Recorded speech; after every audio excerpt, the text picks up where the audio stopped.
जो ग्रह बड़ा तांडव मचा सकते हैं, शनि राहु केतु, वो इस महीने मात्र दृष्टा भाव से देख रहे होंगे इस खेल को। और जो इस खेल में प्रतिभागी बनेंगे, जो बड़ा अपना दायित्व निभाएंगे, वो 5 ग्रह होंगे। सबसे पहला जो ग्रह है वो देवगुरु बृहस्पति। पूरे 12 साल बाद अपने उच्च की राशि पर देवगुरु बृहस्पति विराजमान इसी महीने पर हो रहे हैं। तो दूसरा ग्रह होगा सेनानायक मंगल, और यही मंगल है जो अपने स्वयं की राशि पर मौजूद रहेंगे, सम राशि के इस महीने रहेंगे। तीसरे ग्रह बनते हैं ग्रहों के राजकुमार बुध, जो इस समय पर अपने उच्चत्व राशि को छोड़ते हुए अपने परम मित्र शुक्र की राशि पर प्रवेश करेंगे। तो वहीं पर एक ऐसे ग्रह भी है सूर्य भगवान, जो इसी महीने नीच की अवस्था पर आ जाएंगे। और जो पंचम जो ग्रह बनेंगे वो है शुक्राचार्य, दैत्य गुरु, और ये भी इस महीने नीच के होने जा रहे हैं। देखा जाए तो जो दानव गुरु है वो इस महीने नीच का रहेगा, और जो देव गुरु है वो इस महीने उच्च के होने जा रहे हैं। क्या होगा ये बड़ा खेल, क्या निकलेंगे परिणाम आपके अपने राशि मेष राशि को, इस पर इसको जानने के लिए आइए चलते हैं इस गोचर के मैदान में और समझते हैं क्या कुछ निकलकर सामने आने वाला है। हम आपको डेट वाइज बताने जा रहे हैं जिससे आपको भली भांति समझ में आए। जो सबसे पहला ग्रह होगा और वो होगा बुध। ठीक 2 अक्टूबर को यही बुध जो इस समय पर आपके छठे भाव पर चल रहे हैं, छठे भाव से मुक्त होते हुए सप्तम भाव पर प्रवेश कर जाएंगे। सप्तम भाव आपके व्यापार का है, आपके दाम्पत्य जीवन का है। तो व्यापारिक गतिविधियों को आगे बढ़ाने के लिए बुध को वैसे भी व्यापार के कारक ग्रह कहा गया है, इसलिए व्यापारिक गतिविधियों को आगे बढ़ाने के लिए एक अच्छा गोचर निकलकर सामने आता है। क्योंकि बुध सप्तम भाव पर आ रहे हैं, किसी मित्रों का सपोर्ट हमको इस महीने मिलता है, और यही नहीं हमारे दाम्पत्य जीवन के लिए भी इसको शुभता का अवसर ही हम मानेंगे। दूसरा जो ग्रह होगा, दूसरे नंबर पर आएंगे डेट वाइज यदि देखा जाए तो 9 अक्टूबर को शुक्राचार्य महाराज ठीक इस समय पर जो पंचम भाव पर चल रहे हैं, केतु के कैद से तो मुक्त हो जाएंगे, लेकिन पहुंच जाएंगे अब छठे भाव पर और नीच की राशि पर प्रवेश कर जाएंगे। हालांकि घबराने की बात इसलिए नहीं रहेगी क्योंकि ये धन त्रिकोण में रहेंगे। द्वितीय भाव, छठा भाव और 10वां भाव धन त्रिकोण है। धन के मालिक होकर के धन त्रिकोण पर ही होना कोई आर्थिक मजबूती के लिए एक समस्या का जो समाधान हम चाह रहे हैं, वो समस्या का समाधान इस महीने निकलकर सामने आएगा। छठे भाव पर शुक्र आ रहे हैं। शुक्र को हम मानते हैं जिस स्थान पर होते हैं वहां पर सुंदरता कायम होती है, प्रेम होता है। और छठा भाव हमारे शत्रुओं का, तो हो सकता है इस समय पर जो हमारे शत्रु हैं उनके संग भी हमारा रिलेशन सही बन जाए और उनके द्वारा भी कोई पॉजिटिव गतिविधि जो हमको प्राप्त होना है वो प्राप्ति की संभावना बढ़ जाती है। तीसरा ग्रह जो आता है इस समय पर और वो है सूर्य भगवान। सूर्य देव का गोचर ठीक तारीख में यदि देखा जाए तो 17 अक्टूबर को सूर्य जैसा पराक्रमी ग्रह जो हमारे छठे भाव पर है, इस छठे भाव से भी आगे निकल जाते हैं और प्रवेश कर जाते हैं 7वें घर पर, जहां पर ऑलरेडी पहले से सूर्य मंगल देव विद्यमान रहेंगे।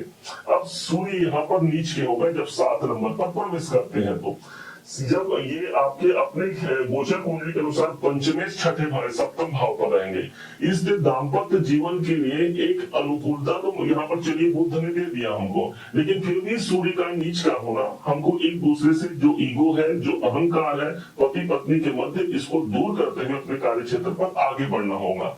जो लोग प्रेम विवाह करना चाहते हैं, लव मैरिज करना चाहते हैं, तो ये समय एक पॉजिटिव समय रहेगा जहां पर पंचमेश प्रेम भाव का स्वामी सप्तम भाव अर्थात विवाह के भाव पर विद्यमान रहेगा। जो लोग एजुकेशन के सेक्टर में अपना बिजनेस चला रहे हैं उनके लिए ये गोचर एक पॉजिटिव गोचर रहने वाला है। अब आइए समझते हैं जो चौथे नंबर के जो खेल खेलेंगे, जिनका सबसे बड़ा प्रभाव यदि कहा जाए तो इस महीने होने जा रहा है, और वो है ठीक 18 अक्टूबर को। 18 अक्टूबर को होगा क्या, देवगुरु बृहस्पति जो अभी तक तीसरे भाव पर चल रहे हैं इस भाव से आगे निकल जाएंगे। मतलब आगे निकलते हुए देवगुरु बृहस्पति यहाँ पर विद्यमान होंगे चतुर्थ भाव पर। अच्छी बात यह हो गई कि त्रिकोण का मालिक त्रिकोण भाव पर उपस्थित रहेगा। भाग्य उन्नति के लिए एक सर्वाधिक महत्वपूर्ण योग है। जब केंद्र पर देवगुरु बृहस्पति उच्च के होते हैं तो अनेक प्रकार के सौभाग्य की वृद्धि कराते हैं। अब यहाँ से इनकी एक दृष्टि पड़ती है जो कि सीधे कैरियर के भाव पर पड़ रही है। तो कर्म क्षेत्र पर या कैरियर को लेकर के मन अशांत है या कोई पोजीशन या पद प्रतिष्ठा की वृद्धि नहीं हो रही है, तो गुरु एक ऐसे ग्रह है जो लंबे अवधि के चलते हैं और किसी सिचुएशन को पूर्णता की ओर ले जाने के लिए इनका सर्वोपरि एक प्रभाव होना आवश्यक है। और इस समय पर 18 अक्टूबर से लेकर के 5 दिसंबर तक जो बड़ा खेल रचा जाएगा वो यही रचा जाएगा, कैरियर के लिए एक पॉजिटिव सिचुएशन को हम प्राप्त कर सकते हैं। हालांकि यहाँ देखा जाए तो 10 नंबर की राशि पर शनि के घर पर इनका प्रभाव आ रहा है, तो दूसरे तरफ इनकी जो 9वीं दृष्टि होगी वो स्वयं शनि देव पर ही पड़ेगी। शनि हमारा कैरियर है, तो वहीं पर देव गुरु बृहस्पति को हम भाग्य कहते हैं, अर्थात कर्म क्षेत्र पर भाग्य का साथ मिलता है। कोई पॉजिटिव सिचुएशन हमारे कैरियर को लेकर के सबसे ज्यादा एक मजबूत पोजीशन को प्राप्त करेगा। अब देवगुरु बृहस्पति चतुर्थ भाव पर रहेंगे। बहुत से लोग इस समय पर प्रॉपर्टी की ओर उन्मुख हो सकते हैं। प्रॉपर्टी बनाना है, गाड़ी भवन खरीदना है, एक पॉजिटिव सिचुएशन रहेगा चतुर्थ भाव पर गुरु का होना। हालांकि इस गुरु के लिए एक पूरा वृहद आपके लिए क्या प्रभाव होगा इसको लेकर के अलग से हम एक वीडियो लेकर के जरूर आएंगे। अभी चलते हैं 5वें नंबर के ग्रह पर, और वो 5वें नंबर के ग्रह होंगे जो सीधे 27 अक्टूबर को अपना परिवर्तन करेंगे।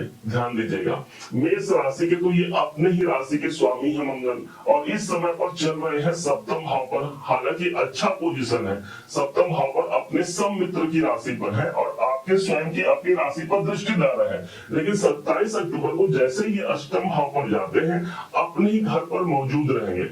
भाई अपने राशि का स्वामी अपने घर पर मौजूद रहेगा, कॉन्फिडेंस की वृद्धि रहेगी, स्वास्थ्य संबंधी कोई दिक्कत है उससे बाहर निकल करके हम अपना काम पूरा कर पाते हैं। क्योंकि अष्टम भाव हमारे रुकावट और बाधाओं का है, और मंगल को कहा गया हमारी एनर्जी, हमारी शक्ति, अर्थात जो प्रॉब्लम है, जो बाधा है उससे बाहर निकलने के लिए या उससे लड़ पाने के लिए, उससे जीत हासिल करने के लिए ये मंगल हमारा सपोर्ट करेगा जो अष्टम भाव पर विद्यमान रहेगा।